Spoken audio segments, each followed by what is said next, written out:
Hi and welcome to our podcast. My name is Luis García and we are going to talk about very interesting topics. The world is modeled by four forces, and these four forces give an explanation to all interaction of the universe. But there is not a theory that explains these four forces. It's believed that at the time of the Big Bang there was only one force, and then they were divided into four. Gravity, I'm going to start with strong nuclear. The strong nuclear force is the largest known in the nature. It's the one that allows the protons and neutrons to remain united despite the forces of repulsion existing between them. If this is strong, everything in the universe will go off and then nothing will stay stable. And the other force is weak nuclear. The function of the weak nuclear force is based on the acting at the level of atomic nucleus, allowing the fusion of different materials. The weak nuclear force is important as it makes possible the production of the energy and light from the sun and the stars. Now, the third force is gravitational. The force of gravity is important because it's the force that causes two bodies to attract and not repel. Gravity causes us to be spinning the sun since we are attracted by its gravitational force, a force that was clarified by Albert Einstein through the theory of relativity. And the last force is electromagnetic. This force occurs when electrically charged particles are collected. In this case, we can speak of the force of attraction between particles and different charges, positive and negative, or also the repulsion force produced between particles with the same charge, positive and positive. This force unified the electric field with the magnetic field, thanks to the theory of the James Clerk Maxwell of 1864. The importance of this force is that we find it in everything we have, from cellular, microwave, televisions, and everything that has electromagnetic charge. Well, that's all for my part. Get ready to listen to explanation about the types of after hearing some brief news.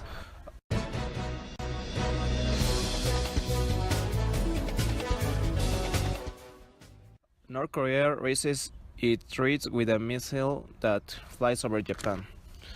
The shield shattered the skies of the island of Hokkaido to the north of the Japanese archipelago and forced the Japanese government to alert the population through NHK television, but was not demolished. It crossed the country without damage and exploded in three parts about 1,180 kilometers east of Cape Erimo of Hokkaido, on the Pacific Ocean.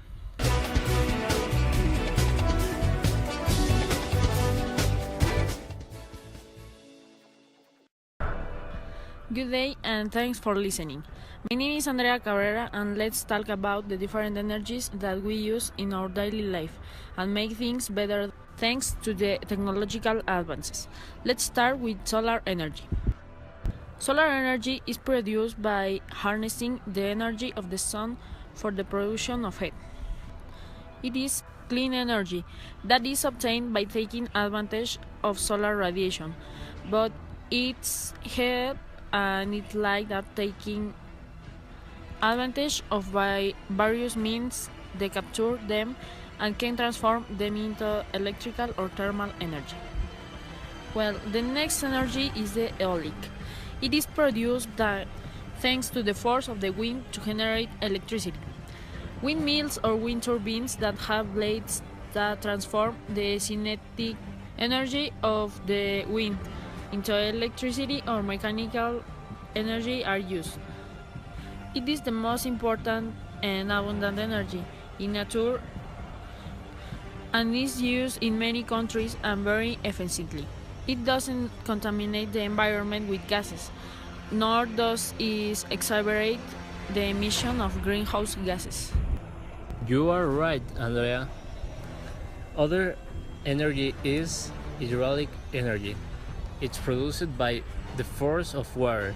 It's a renewable energy and is obtained by taking advantage of the kinetic and potential energies of the water course. It doesn't emit contaminants, although it causes a great environmental impact by the hydroelectric dams. And well, also this other energy that is thermal energy. It's the product of the movement of the particles that constitute matter. That's a force released in the form of heat. The bodies, those are at low temperature, will have less thermal energy than a body that's at a higher temperature. The bodies transmit heat by conduction, convection, or by radiation. The heat, the more energy it's produced. That's right, Luis. We'll tell about the nuclear energy. This energy is the one that is liberated in artificial or spontaneous way in the nuclear reactions manipulating the unions of two atoms or by means of the division of the nucleus. Nuclear energy is usually obtained in the form of heat. It is mainly used to generate electricity. And well, the mechanical energy is the capacity it has to perform a mechanical work, that is, to produce a movement. Analyze the movement rate of bodies and their evolution in time under the action of forces. It remains constant when all the forces acting on it are conservative. Now, the potential energy is the capacity that a body has to be able to develop an action according to the position that a body is in. For example, when a body rises to certain height, it acquires potential energy. It depends on certain factors, gravity and mass of the same.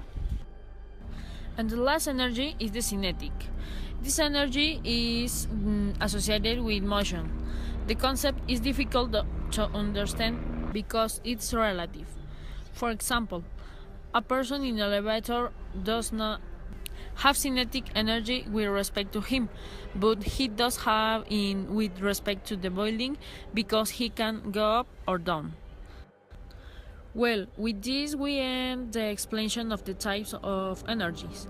We continue with my partner Javier. We come back.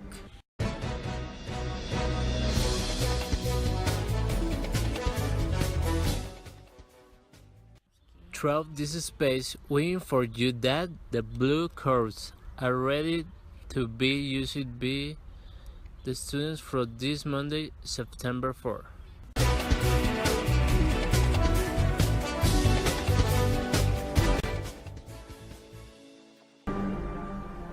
Thank you for your attention. My name is Javier Trujillo and I'm going to talk about the application of energy in your daily life.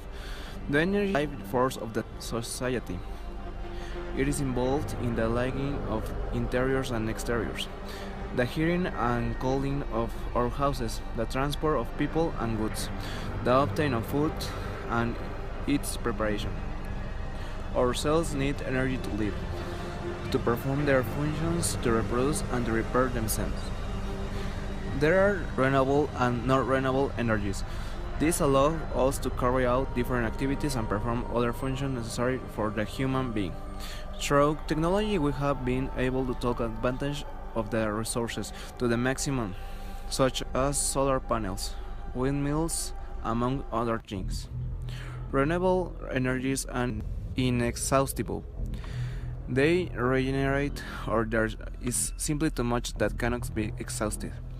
These include wind energy, solar energy, hydroelectric power, and tidal power.